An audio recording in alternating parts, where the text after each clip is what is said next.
สองมาต่อขอกสองเด้อพี่น้องเด้อขึ้นอีกแล้วน้ำสิท่วมท่อเลยเด้อพี่น้องมื้อเช้านี่ที่ถ่ายตอนเช้านี่ยังบ่แดงยังบ่ได้นั่นบ้านได้ครึ่งแล้วสิท่วมแล้วรถไถที่เขาจอดนี่น้องนะคะง่ายเลยเด้อพี่น้องเพราะว่าน้ำขึ้นฮอดขึ้นแล้ว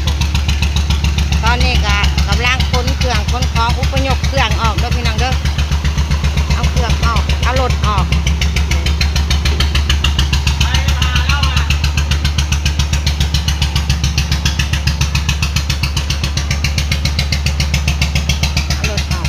เด็กๆก็ลินน้ำวันนี้ลินน้ำแกงน้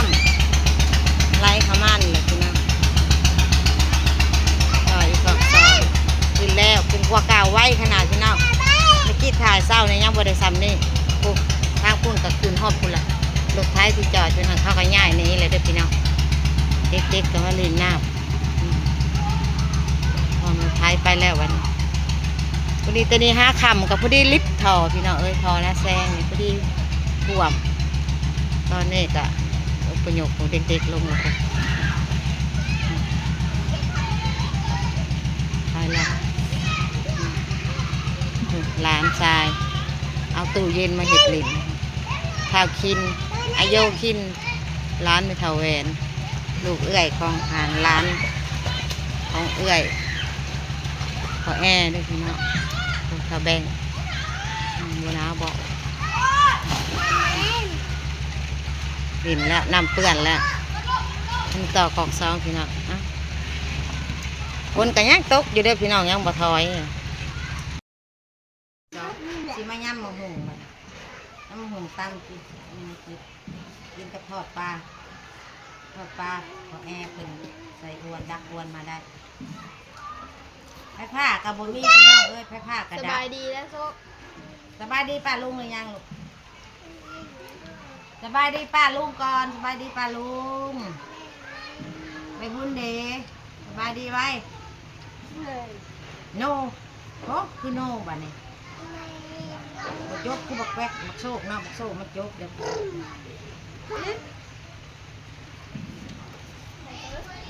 สบายดีป้าลุงใบบุญโตเป็นเช้าเลยได้พี่น้อง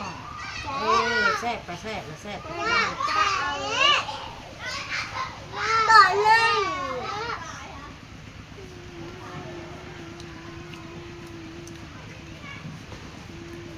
อันนี้มันหูตั้มกินพี่น้องตอนเพลน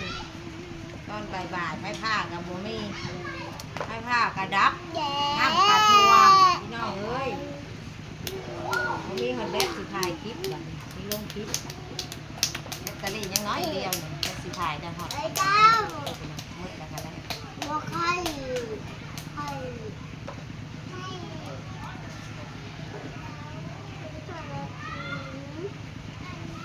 ว่ามันคมว่าคืออยากกินสิ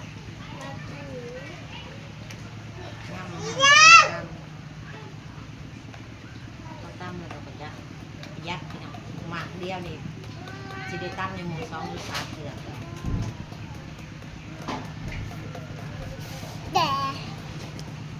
ก่อนไว้ลูกไว้ทุกก่อน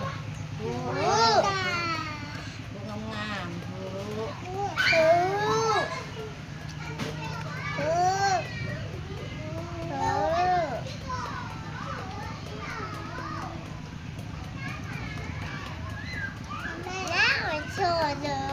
ไปเมฆสิเถิดไปนี่ยังเมฆถึกนี่เมฆสิเถิดง่ายนะไปดิไม่ใช่ยืดจีบทั่วนั้นแต่เชื่อจีบเชื่อว่าในใจจีบ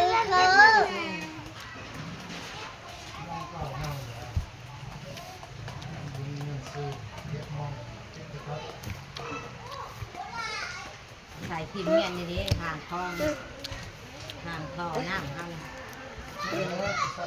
คนอื่นก็ย่ามเอาไม่ยักออกอย่าไปลินหน้ากล้องคอยยักออก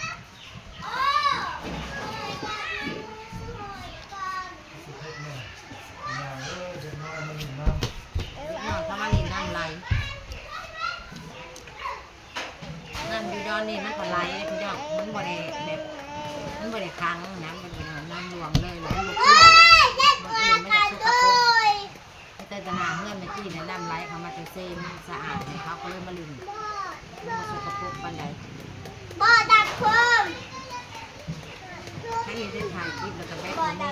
คิดเลยคิดสิบ่ได้แบตบ่มีสัญญาณ มันจะเต้นก่อนเต้ สั น ญ ก่ ญา อ ณ น บ่มีไฟฟ้าก็บ่มาจะเฮ็ดได้หมดไฟฟ้านี่ก็เขาปล่อยมาแล้วมืดมื้อมืดคืนแต่คืนนี่สากโทรศัพท์ก็บ่ได้สาก พ่อ สาก แล้ว ก็รับไฟฟ้า พ่อแล้ว ไปบอกเขาพ่อมาอาบน้ำตัวดูเรื่องอาบน้ำเขา แม่แม่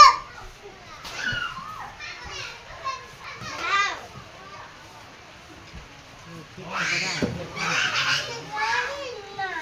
แต่พวกไปได้เขาจะก่อนมาสากแบตนะสัญญาณกับบุญ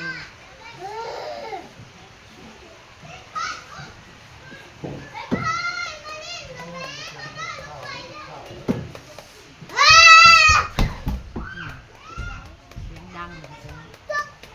เพิ่งแย่ไปเมื่อกี้ไปลงคลิปเนี่ยลงโฆษณากับบุได้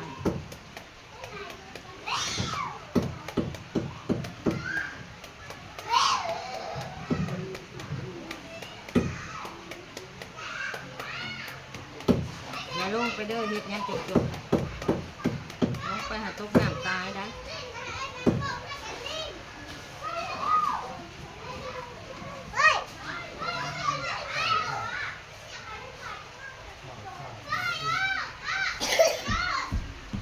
ไม่ทาไพ่หรอก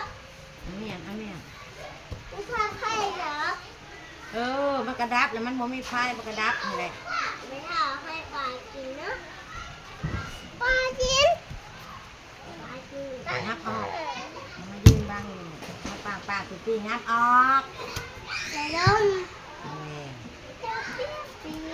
ปึ๊บปึ๊บไปมือทองแข็ง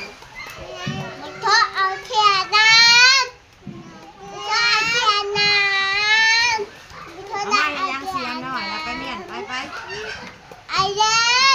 ไอ้เด็กจ้า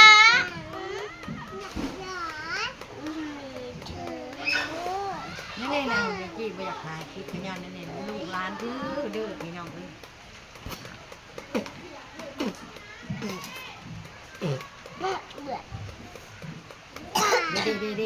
เด้เสียงที่ถือกันแล้วบัดนี้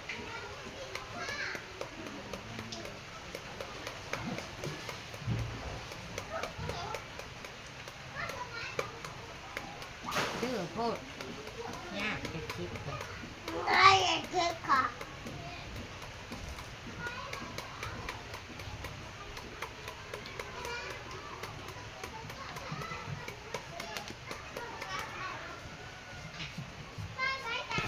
อย่าเฮ็ด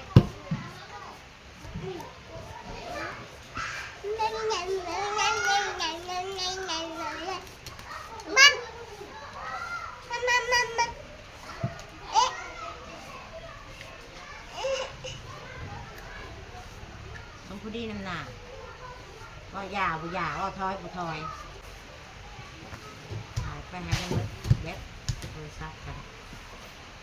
เพื่อนใครมีภัยบอกบดับมืดบ้านเขานี่บอกเมื่อคืนนี่บอกแม่นบอกมีแต่ทรายเฮานี่มันคือมาทรายเดี๋ยวมันมาทรายเดียว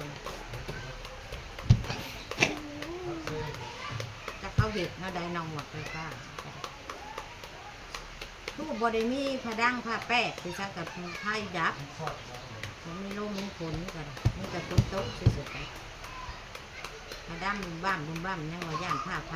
มันไม่รู้มันผ้าดังกับผมมีฝนตกผ้าแจ้งไม่ได้ลูกเนี่ย